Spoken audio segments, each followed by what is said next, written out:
بسم الله الرحمن الرحيم جواب علين كسابسن قوان باريسيدك xeer ilaaliya buule kamey uu ka aqriyay TV-ga afka dawladda ku hadla markii taariikhda ay ahayd 22ka bishii 11aad sanadkan ay ku jiraan 2021 qoyska muwaadin ikraan tahliil faarax waxay halkan uga jawaabayaan war xaqiiqada ka fog oo ka soo baxay xeer ilaaliyaha maxkamadda ciidamada qalabka sida 22 bishii November sanadkan 2021 kaasoo ciwaankiisu ahaa baaris hordhac ah oo ku saabsanayd kiiska ikraan tahliil faarax warbixin baariseedka uu xeer ilaaliyaha buule kamey ka sheegay warbaahinta waxay khilaafsan tahay habraacyada loo maro baarista faldambiyeedyada muwaadin ikraan tahliil faarax waxaa gurigeeda oo ku yaala xarunta hay-adda niisa dhexdeeda ka qaaday baabuur uu leeyahay eedaysane kulana jiis habeenkii ay taariikhdu ahayd 26 bisha Juun 2021 markaas ayaana cid ugu wardambeysay waxaa xusid mudan in bartamihii bishii July hooyo qaali maxamuud guhaad oo garabkayga midig fadhida iyo xubno qoyska kamid ah ay kulan la yeesheen eedaysane Fahad Yaasiin oo xilligaas ahaa agaasimaha hay-adda niisa waxaana uu qabsaday muddo 2 maalin gudaheed in uu gabadha ku keeni doono taas oo caddeyn u ah in ikraan ay ku maqan tahay gacanta hay-adda niisa taariikhdu markay ahayd 24kii bishii July 2021 hooyo qaali maxamuud guhaad ayaa dacwad ay u gudbisay maxkamadda ciidamada qalabka sida taariikhdu markay ahayd 7 bishii 9 September 2021 maxkamadda ciidamada qalabka sida waxay qabatay gal dacwadeed ay gudbiyeen qoyska reer tahliil faarax kaasoo eedeysanayaal ay ka ahaayeen dadka kale ah 1 Fahad Yaasiin Daahir 2 Yaasiin Cabdullaahi Maxamuud oo ku magac dheer Yaasiin Farey 3 Cabdullaahi Kulan oo loo yaqaano Kulana Jiis 4 Cabdiqani Dhiirane oo loo yaqaano wadna qabad taariikhdu markay ahayd 2 bishii September sanadka 2021 waxay warbaahinta ku hadashay afka dawladda lagu baahiyay qoraal ka soo baxay hay-adda niisa oo ciwaan looga dhigay tacsi kaasoo niisa ay ku sheegtay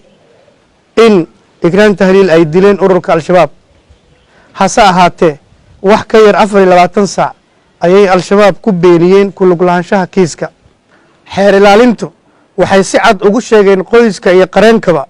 inaysan u suurtoobin baarista kiiska sababo la xiriira in saraakiisha niisa ee eedeysanayaasha ka ah ay isurtaa ku sameeyeen baaristii socotay iyaga oo caddeeyey in xaaladda taagani darteed aysan saamaxayn in baarista la sii wado